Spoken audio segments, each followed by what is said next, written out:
Pétricor, le podcast douceur des jaseuses.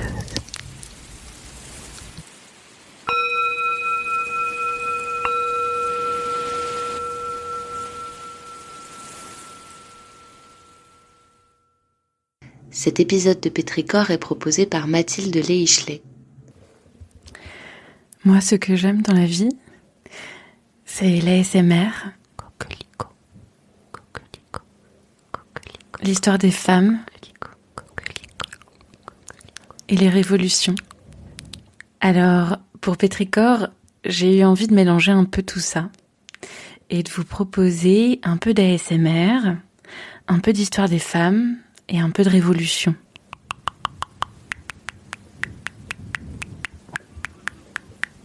Je vais vous lire des extraits de textes qui parlent d'engagement, qui parlent de remettre en cause le monde dans lequel on vit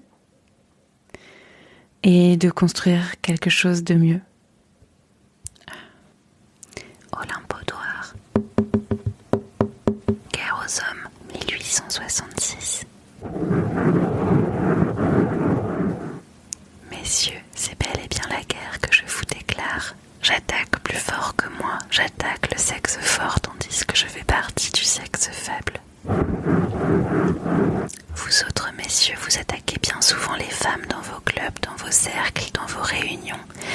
Mais dire d'elles, les calomnier, est un de vos plaisirs favoris.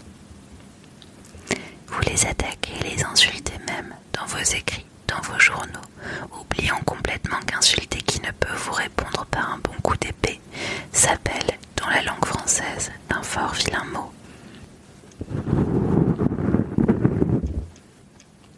La femme a été de tout temps un grand sujet d'étude pour l'homme. Un scalpel à la main, il l'a disséqué moralement et physiquement.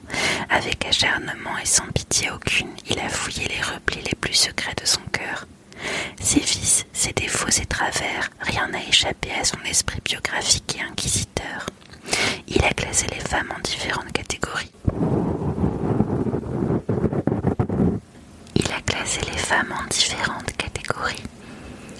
La sentimentale, la coquette, la femme incomprise, la femme légère, la femme de 40 ans, celle de 30, celle qui se donne, celle qui se vend, l'artiste, le bas bleu, la grande dame, la bourgeoise, la lorette, la femme entretenue, la femme de théâtre.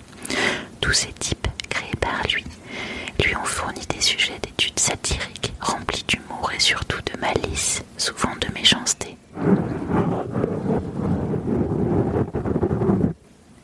Oh oui, l'homme a été sans pitié pour les vices, les travers, les faiblesses des femmes, pour leur ridicule. Mais je me demande pourquoi il n'a pas mis le même acharnement à fouiller le cœur de l'homme. Pourquoi il a beaucoup moins exercé sa verve satirique contre les défauts, les vices, les ridicules des hommes. Pourquoi il ne les a pas classés eux aussi par catégorie. Pourquoi il ne nous a pas esquissé certains types d'hommes qui pourtant en valaient la peine et qui auraient fait un digne pendant à certains types de femmes dessinées par lui. Oui, je me demande pourquoi, et ne trouve pas, serait-ce la modestie qui l'aurait empêché de trop s'occuper de son sexe? Je ne crois pas, car la modestie n'est pas la vertu dominante des hommes. Depuis que le monde est monde, depuis que la femme est femme, il y a des femmes qui se sont illustrées dans toutes les œuvres de l'esprit, de l'intelligence, qui se sont rendues célèbres dans les arts, la science et la guerre, par leur bravoure, leur héroïque courage. Souveraines, guerrières, artistes, savants, nous avons eu tous les beaux types, et la femme a prouvé qu'en tout et pour tout, elle était aussi bien organisée que l'homme. Vos lois, vos usages, tout est créé par les hommes de façon à asservir, à amoindrir les qualités, l'intelligence des femmes et à empêcher qu'elles puissent prendre leur essor naturel, ce qui tendrait à prouver que le sexe fort a conscience que la femme pourrait bien finir par lui prouver sa supériorité. On est jaloux que de ce qu'on craint.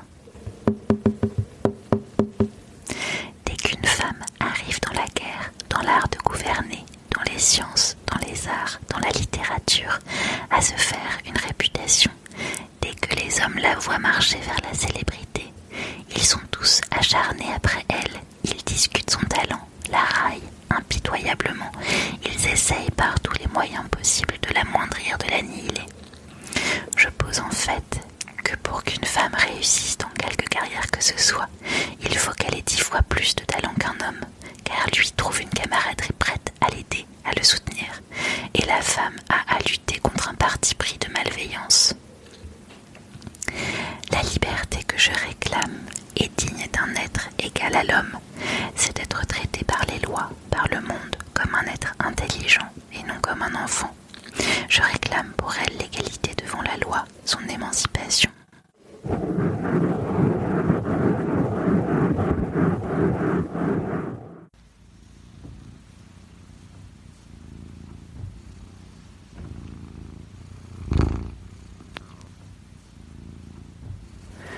Pétrichor. Un podcast imaginé par Sophie Bénard, Caroline Dejoie, Sarah Guélam, Mathilde Leichelet, Aurore Leludec et Aude Nectou.